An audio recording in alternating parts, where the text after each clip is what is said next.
Olá pessoal, meu nome é Marcos Munaia e esse é o nosso quadro de perguntas e respostas, onde eu venho responder as perguntas que são me feitas através do meu e-mail, redes sociais e os comentários aqui embaixo no YouTube. Hoje vamos com a pergunta do Bruno Leopoldino. E a pergunta dele foi simples, mas muito importante. Ele diz o seguinte: como reportar um comportamento inadequado de um chefe? Essa pergunta é extremamente interessante, por quê? Porque existe um espectro muito amplo que a gente pode abordar, tá? A gente vai responder ela de uma forma breve, abrangendo todo esse espectro. Primeiro, o comportamento desse seu chefe, ele é de fato inadequado? É interessante a gente notar isso, porque muitas vezes esse comportamento pode ser, inclusive, sugestionado nele. Esse comportamento pode ser incentivado nele pela empresa. Então é importante a gente notar quais são os valores da empresa, né? Toda empresa tem missão, valores, etc. E a visão, né? E quais são os valores dessa empresa? Então a gente compara esses valores com o comportamento desse chefe para a gente realmente descobrir se de fato é inadequado. Às vezes não, às vezes a gente descobre que é nós que não estamos adequados à empresa, tá? Então é muito bom a gente frisar esse ponto. Mas partindo do princípio de que sim, o comportamento dele é inadequado, como reportar, né? Primeiro, partindo do ponto de vista de uma empresa ideal, é interessante que você tenha a liberdade de fazer isso. Que você tenha a liberdade de chegar nele e ir nos superiores a vocês e falar, olha, não foi bacana e eu aconselho que a gente faça assim, assim, assado das próximas vezes. É importante que você tenha essa liberdade. As empresas, elas precisam, e elas têm feito isso, investindo cada vez mais nessa liberdade do colaborador. Porque você traz para o colaborador o que a gente chama de segurança psicológica. Isso aumenta a produtividade dele, isso aumenta a satisfação dele, a felicidade dele no cargo e etc. Bom, imaginemos que você não tem essa liberdade por causa do ambiente da sua empresa não promove esse tipo de coisa. E aí a gente parte para uma segunda situação que são os seus outros canais de feedback, né? Bom, as empresas geralmente elas fazem avaliações com os colaboradores de tudo nela, né?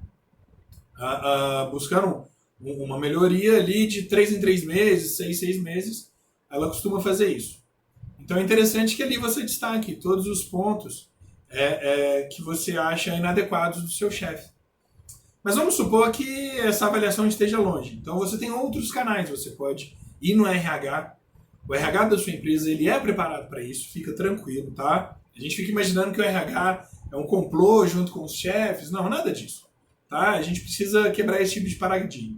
Você tem essa liberdade lá, você vai ser bem acolhido lá.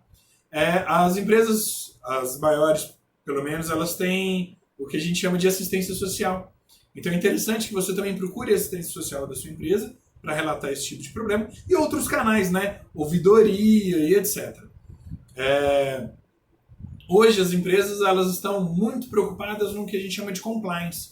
Inclusive para 2020 eu acho que vai ser a palavra do ano. Compliance ela é fundamental para todas as empresas, ela eleva muito a produtividade das empresas e as empresas estão investindo pesadamente em compliance.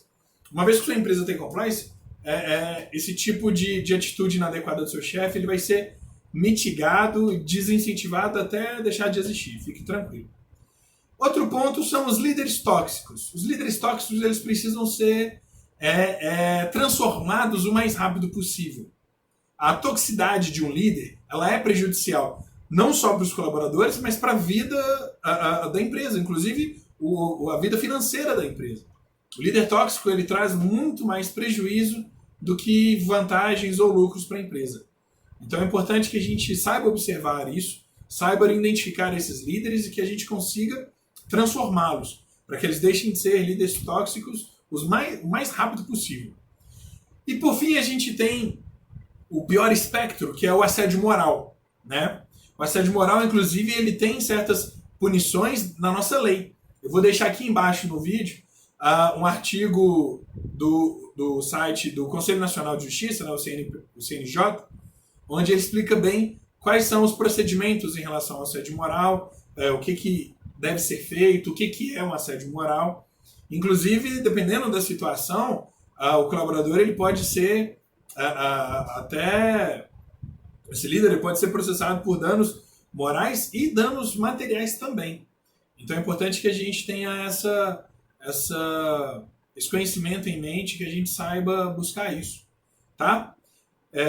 Pessoal, para essas e outras perguntas, eu vou estar à disposição. Peço para que mandem suas perguntas na caixa de comentários ou para os nossos e-mails ou redes sociais. E peço para que avaliem esse vídeo. Caso goste, com like. Caso não goste, com dislike. E deixe um comentário. Tá? Até breve. Obrigado.